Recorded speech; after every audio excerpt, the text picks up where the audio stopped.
Hope you all are fine. जैसा कि आज का हमारा टॉपिक रहेगा सेट से रिलेटेड, हम बेसिक इंफॉर्मेशन करेंगे क्योंकि सभी को पता है सेट रिलेशन और फंक्शन से मोस्टली 1 से 2 क्वेश्चंस एग्जाम में आते हैं। हम डायरेक्ट क्वेश्चन करेंगे तो टॉपिक से रिलेटेड बेसिक इंफॉर्मेशन बिना समझ के क्वेश्चन एक्सप्लेन नहीं हो पाएंगे, ना हम समझ पाएंगे। तो पहले देखिए, एक बार स्टार्ट करते हैं। ये सेट्स होते क्या हैं? जब मैं सेट्स की बात करती हूँ तो वहां पर आता है a well defined collection of object is called a set. अगर मैं कहती simple a collection of object is called a set तो ये बिल्कुल गलत होता, ये डेफिनेशन बिल्कुल गलत होती। ये एक वर्ड है पर्टिकुलर वेल डिफाइंड, ये ही यहाँ पर मेन रोल प्ले कर रहा है। इस वर्ड का मतलब क्या होता है? देखिए, for example all intelligent student of A class of is a set और नॉट। मैं आपसे पूछ रही हूँ, क्या क्लास के सभी इंटेलिजेंट स्टूडेंट का एक सेट होगा? क्या हम उसे सेट डिफाइन कर सकते हैं या नहीं?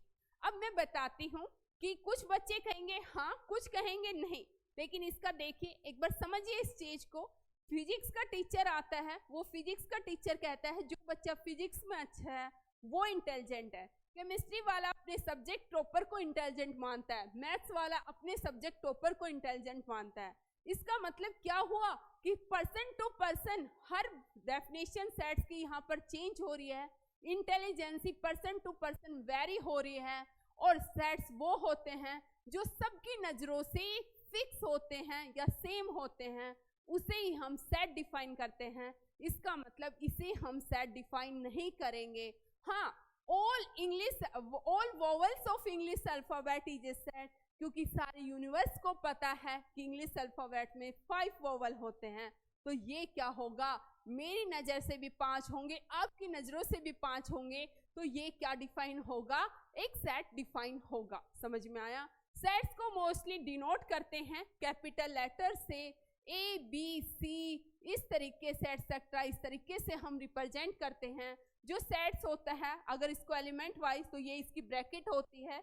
जो इसके एलिमेंट्स होते हैं वो स्मॉल अल्फाबेट्स होते हैं, या फिर आपके 1 2 3 कुछ भी हो सकते हैं, मतलब स्मॉल लेटर्स होते हैं। आपको इतना ध्यान रखना है, सेट्स फाइनाइट भी हो सकते हैं, सेट्स इनफाइनाइट भी हो सकते हैं। जिसको हम काउंट कर लेंगे वो फाइनाइट है, जिसके अंदर नंबर ऑफ एलिमेंट नहीं पता, जो अप टू इनफाइनाइट चल रहे हैं, वो इनफाइनाइट सेट कहलाएंगे। इसके बाद आती है कि रिप्रेजेंटेशन ऑफ ए सेट। तो ध्यान रखना, एक सेट को हम 2 तरीके से रिप्रेजेंट करते हैं। फर्स्ट है रोस्टर फॉर्म, बिल्कुल सिंपल है, सभी को पता है। वो सेट जैसे ये है, ए सेट है, इसके अंदर एलिमेंट है जैसे A B C D E, जिसमें एलिमेंट कोमा से सेपरेट हो, जिसमें एलिमेंट क्या हो? कोमा से सेपरेट हो, उसे हम क्या बोलेंगे? रोस्टर फॉर्म बोलेंगे। दूसरी फॉर्म हमारी क्या होती है? Set builder form. Set builder form का मतलब क्या होता है? जैसे कि आपने पर्टिकुलर, जैसे कोई टीचर आता है, वो पूछता है मैंने कल क्या कराया, तो सारे बच्चे एक साथ ना बोलने के बजाय एक बच्चा खड़ा होता है, वो एक बच्चा ही पूरी क्लास को रिप्रेजेंट करके बता देता है कि कल क्या कराया था।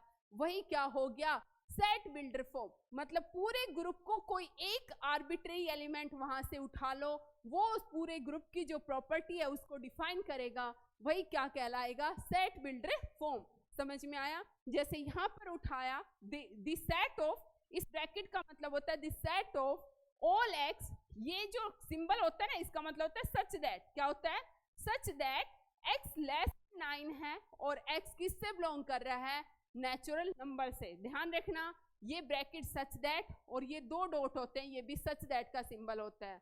यहाँ पर मैंने एक सेट को डिनोट किया कि उसके एलिमेंट इस तरीके से हैं कि जो एक्स उठाया वो 9 से छोटा है और नेचुरल नंबर से बिलोंग करता है। इसका मतलब कौन कौन से होंगे? 1 2 3 4 5 6 7 8। समझ में आया? 1 2 3 4 5 6 7 8। ठीक है, यहाँ पर ये x सच दैट px का मतलब होता है x के वो एलिमेंट जो प्रॉपर्टी ऑफ x को होल्ड करते हैं। प्रॉपर्टी ऑफ x गिवन होगी, जैसे यहाँ पर गिवन है कि x 9 से छोटा है और नेचुरल नंबर से बिलोंग करता है। समझ में आया? तो एक एलिमेंट पूरे ग्रुप को रिप्रेजेंट कर देगा, वो कौन सी फॉर्म होती है? सेट बिल्डर फॉर्म होती है। फिर सेट ऑफ नंबर्स में ध्यान रखना कौन कौन से आते हैं? Natural number 1 2 3। नेचुरल नंबर कहाँ तक होते हैं? पता है, मोस्टली हम भी पहले ये जानते थे नेचुरल नंबर 1 से 100 तक होते हैं, लेकिन ध्यान रखना नेचुरल नंबर 1 से शुरू होकर अप टू इनफाइनाइट तक जाते हैं, जिसकी कोई लिमिट नहीं होती। 1 2 3 4 एंड सो ऑन आपके चलते हुए जाते हैं। उसके बाद होल नंबर आते हैं। होल नंबर्स में क्या होते हैं भाई? 0 1 2 नेचुरल नंबर की n इंडिकेट होती है, होल नंबर को W से 0 1 2 3 अप टू इनफाइनाइट तक जाएंगे। होल नंबर के बाद नेचुरल होल के बाद आपका वही क्या आएगा? इंटीजर्स। इंटीजर्स को क्या होता है?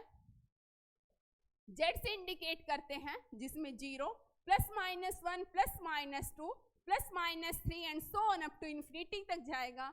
ध्यान रखना इंटीजर्स दो टाइप के। इंटीजर्स में एक जो मेन चीज है जहां पर मोस्टली बच्चे कंफ्यूज हो जाते हैं, इंटीजर्स नॉन नेगेटिव इंटीजर की बात करती हूं। जब मैं नॉन नेगेटिव इंटीजर की बात करती हूं तो इसका मतलब पता है क्या होगा? नॉन नेगेटिव इंटीजर में 0 1 2 3 4 and so on up to infinite तक जाएगा। और जब मैं नॉन पॉजिटिव इंटीजर की बात करूंगी तो क्या आएगा भाई? नॉन पॉजिटिव में 0 -1 -2 -3 एंड अप टू इन्फिनिटी। लेकिन जब मैं सिर्फ पॉजिटिव इंटीजर की बात करूंगी, सिर्फ मैं पॉजिटिव इंटीजर की बात करूंगी, उस वक्त ध्यान रखना 0 इंक्लूड नहीं होगा, उस वक्त 1 2 3 अप टू इन्फिनिटी तक जाएगा। ऐसे ही जब मैं नेगेटिव इंटीजर की बात करूंगी तो क्या होगा? -1 -2। तो दोनों में ये डिफरेंस होता है। ध्यान रखना कि नॉन नेगेटिव की बात कर रहा है तो ये मत सोचना कि वो पॉजिटिव इंटीजर की बात कर रहा है, क्योंकि जब पॉजिटिव की बात करेगा तो उसके अंदर 0 इंक्लूड नहीं होगा, लेकिन जब वो नॉन नेगेटिव की बात करेगा तो 0 इंक्लूड होगा। इसके बाद नॉन इंटीजर्स के बाद आपके क्या आते हैं? Rational number. रैशनल नंबर का आपको पता ही है क्या होते हैं, जिनको p/q की फॉर्म में लिख सकते हैं। जहां पर q नॉट इक्वल टू 0 होता है वो क्या कहलाते हैं? रैशनल नंबर, जिसको q से इंडिकेट करते हैं। किससे इंडिकेट करते हैं? कैपिटल Q से इंडिकेट करते हैं, जिसका मतलब है set of all rational numbers. ध्यान रखना रैशनल नंबर्स में टर्मिनेटिंग और नॉन टर्मिनेटिंग वो वाला कंसेप्ट बाद में बताते हैं। इसके बाद NZQ, उसके बाद रियल नंबर आता है R। रियल नंबर्स कौन कौन से होते हैं? रियल नंबर के अंदर कौन कौन से आते हैं भी?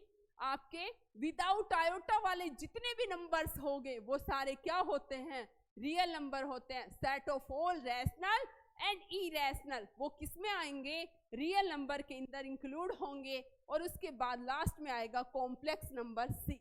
क्या आएगा? Complex number. ध्यान रखना क्या रिलेशन रहता है? कॉम्प्लेक्स नंबर रहते हैं a+ आयोटा b की फॉर्म में, a+ आयोटा b की फॉर्म में। यहाँ पर एक क्या रिलेशन रहता है? n किसके अंदर कंटेन होता है? z q में कंटेन होता है, q r में कंटेन होता है और r c में कंटेन होता है। यहाँ पर पहले एक w और आएगा भाई, n w z q r c, ये चेन फॉलो होती है। ठीक है, नेक्स्ट हम चलेंगे। इसके बाद इसका अगर ग्राफ चाहो तो ऐसे प्लॉट करके देख सकते हो NZQRC का, वो मैं नंबर सिस्टम में करा दिया। उसके बाद होता है वॉइड सेट और नल सेट। ये कुछ नहीं है, ये वो उसमें प्रिंट में टाइपिंग करी थी तब मिस्टेक हो गई होगी। वॉइड सेट और एम्प्टी सेट, इसका नाम से ही आपको पता चल रहा है कोई भी सेट जिसके अंदर एक भी एलिमेंट ना हो या पूरी तरीके से जो खाली हो उसे हम एम्प्टी सेट बोलेंगे। जैसे A = हमने लिख दिया, ये एक खाली सेट है। A = 5, ये एक एम्प्टी सेट है, नल सेट है, वॉइड सेट है। लेकिन ध्यान रखना इसी में बच्चे ये भी कंफ्यूज हो जाते हैं। A = अगर मैं यहाँ पर लिख देती हूँ 5, अब ये एक एम्प्टी सेट नहीं है, क्योंकि इस सेट के अंदर अब मैंने एक एलिमेंट लिख दिया, वो क्या है? 5 है। तो ये अब एक सिंगलटन सेट कहलाएगा। वो सेट जिसके अंदर एक सिंगल एलिमेंट एग्जिस्ट करता है उसे सिंगलटन बोलते हैं। तो ध्यान रखना ये 5 एक एम्प्टी सेट है, क्योंकि 5 का मतलब है A के अंदर कोई एलिमेंट एग्जिस्ट नहीं कर रहा, और सेट बना के उसके बाद उसके अंदर 5 लिख दिया तो वो एक एम्प्टी सेट नहीं होगा। एम्प्टी सेट की नोटेशन ये होती है। कई बार एग्जामिनर कंफ्यूज करने के लिए वो आपसे पूछ लेता है क्या ये एक एम्प्टी सेट है, तो आपको ध्यान रखना अब भी एक एम्प्टी सेट नहीं है, क्योंकि इसके अंदर ये एक डॉट एग्जिस्ट कर गया है। ठीक है, तो ध्यान रखना एम्प्टी सेट वही रहेगा जिसके अंदर कोई भी एलिमेंट आपका एग्जिस्ट नहीं करेगा। नेक्स्ट आगे हम इक्वल और इक्विवेलेंट सेट, ध्यान रखना कोई भी दो सेट इक्वल कहलाएंगे यदि क्या होगा, every element of A is B in B and every element of B is in A. For example मैंने ए ले लिया, अगर ये 1 2 है और बी के अंदर 2 और 1 है तो ये दोनों इक्वल सेट कहलाएंगे। आपका नंबर जो एलिमेंट्स है उनका ऑर्डर चेंज हो सकता है, लेकिन एलिमेंट ए वाले सारे एलिमेंट बी में होने चाहिए और बी का हर एक एलिमेंट ए में होना चाहिए। मोस्टली बच्चों को एक चीज पे ये कंफ्यूजन हो जाता है कि जैसे मैंने ए लिया 1 2 3, बी ले लिया मैंने 1 2 2 3 3 1, तो अब ये सोचते हैं क्या ये दोनों इक्वल सेट हैं। सबसे पहली बात, सेट्स में जो एलिमेंट्स का रिपीटेशन होता है वो सेट्स कंसिडर करता ही नहीं। सेट्स हमेशा रिपीटेशन ऑफ एलिमेंट्स को इग्नोर करता है। क्या करता है? इग्नोर करता है। ध्यान रखना, तो ये जो बी है ये एक तरीके से जो बी के एलिमेंट है वो एक तरीके से क्या बनेंगे, 1 2 3 ही बनेंगे, इसलिए ए और बी इक्वल कहलाएंगे। मैं देखती हूँ कि मोस्टली बच्चों को इसमें डाउट रहता है, तो आपको क्या ध्यान रखना है कि सेट्स में एलिमेंट्स का जो रिपीटेशन है सेट उसे कंसिडर नहीं करता।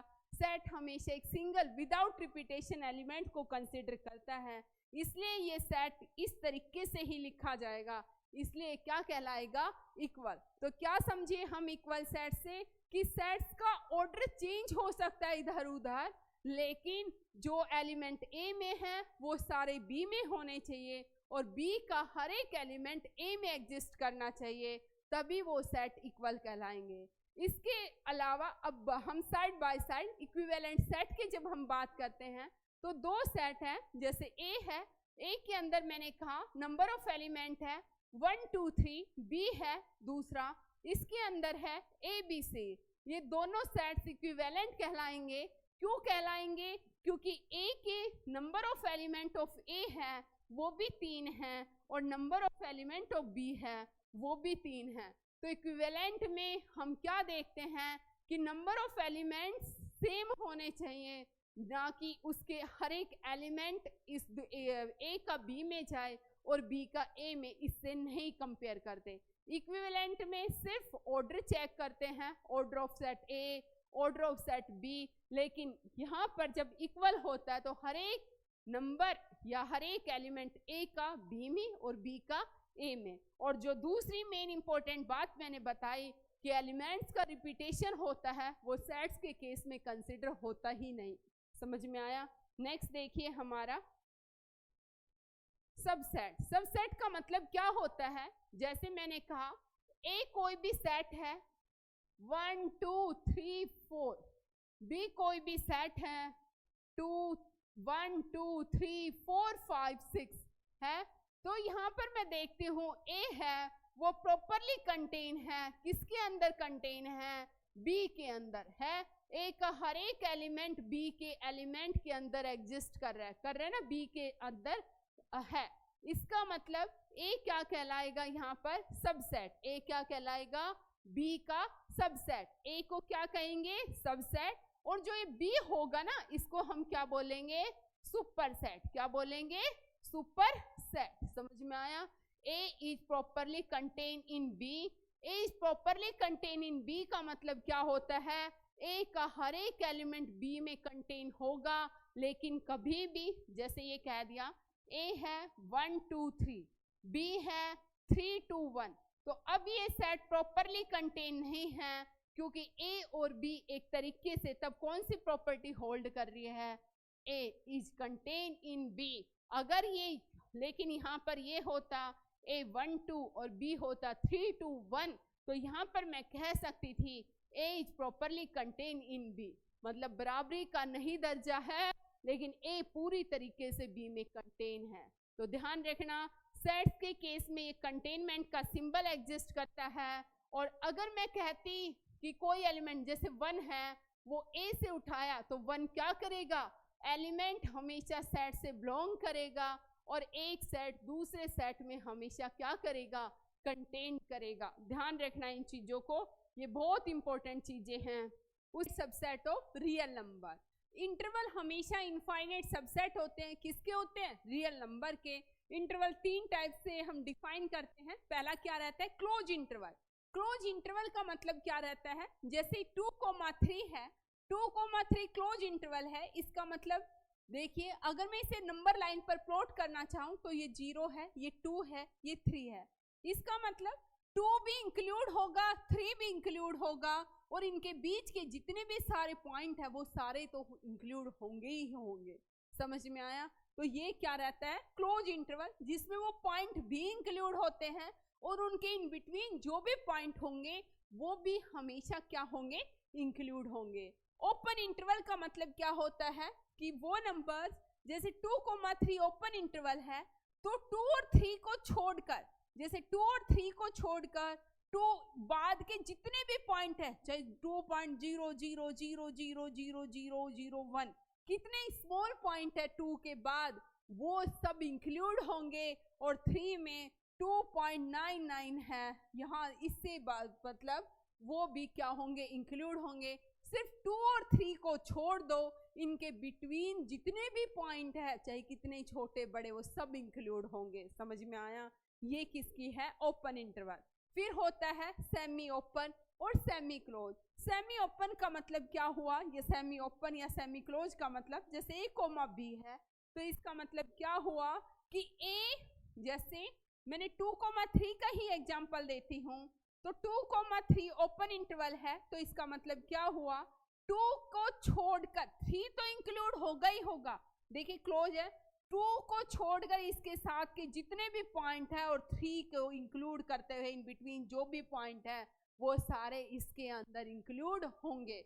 तो समझ में आया कि सेमी ओपन, सेमी क्लोज, जिधर क्लोज लगा है वो उस पॉइंट भी इंक्लूड होगा, जिधर ओपन लगा है उस पॉइंट को छोड़कर उसके बाद जितने भी पॉइंट है वो सब इंक्लूड होंगे।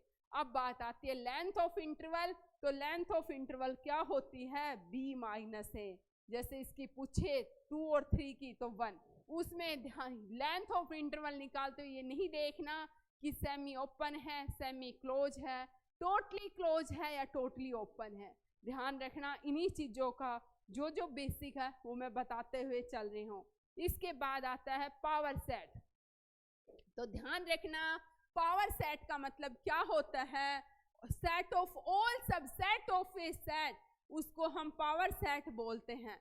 एक सेट ए के कितने सबसेट पॉसिबल है, उन सब सबसेटों को जब हम काउंट करेंगे वही हमारे क्या कहलाएंगे, पावर सेट कहलाएंगे। और इसको हम PA से डिनोट करते हैं या 2 की पावर A से।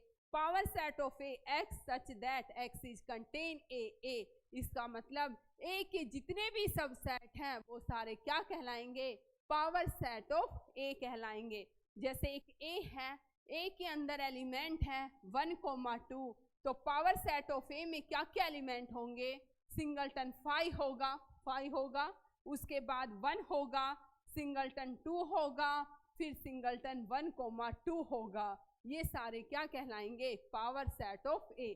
तो इसका मतलब हमें पता चल गया कि पावर सेट ऑफ A में कितने एलिमेंट होते हैं, 2 की पावर n। इसका मतलब जैसे यहाँ पर 1 और 1 2 हैं, तो पावर सेट ऑफ A क्या आएगा, 2 की पावर 2। इसका मतलब पावर सेट ऑफ A 4 होंगे, 1 2 3 4, 4 सबसेट बने। और ध्यान रखना किसी भी सेट का पावर सेट हो, उसके अंदर जो नंबर ऑफ एलिमेंट होंगे पावर सेट के अंदर वो हमेशा या तो 1 होंगे या 1 से बड़े होंगे। क्योंकि अगर कोई भी सेट एम्प्टी भी है, अगर कोई सेट एम्प्टी है A = 5 है, अगर मैं इसका पावर सेट ऑफ A निकालूंगी तो वो 2 की पावर 0 होगा, और 2 की पावर 0 होगा क्या होगा, 1 होगा। समझ में आया? नंबर ऑफ एलिमेंट 0 या 0 से बड़े होंगे, लेकिन power set of element, power set of A set A वो हमेशा या तो 1 या 1 से बड़ा होगा। समझ में आया? नेक्स्ट देखिए, उसके बाद हमेशा ध्यान रखना, ये कुछ रिजल्ट है, 1-2 क्वेश्चंस जब ज्यादा हाई लेवल पे पूछ लिए जाते हैं जब IIT जैम लेवल के क्वेश्चंस कई बार डाल देते हैं, तब हमारे ये क्वेश्चंस, ये एक बार नोट कर लेना, 1 से 2 न्यूमेरिकल इनसे बेस्ड कराऊंगी। 1-2 सेट रहेंगे, एक A रहेगा, एक B रहेगा, यहाँ पर A मान लिया, एक AR मान लिया। उसके बाद वो पूछेगा कि at least all element of AR है तो नंबर ऑफ पर्टिकुलर सबसेट कितने बनेंगे। सिर्फ क्वेश्चन आएगा कि A सेट ये है, B सेट ये है, तो पर्टिकुलर सबसेट कितने बनेंगे। तो हमें सिर्फ इसको एक बार फॉर्मूलों को याद करना है। नेक्स्ट, इसके बाद इसके अंदर हमारे रहेंगे किसी सेट का कॉम्प्लीमेंट क्या होता है।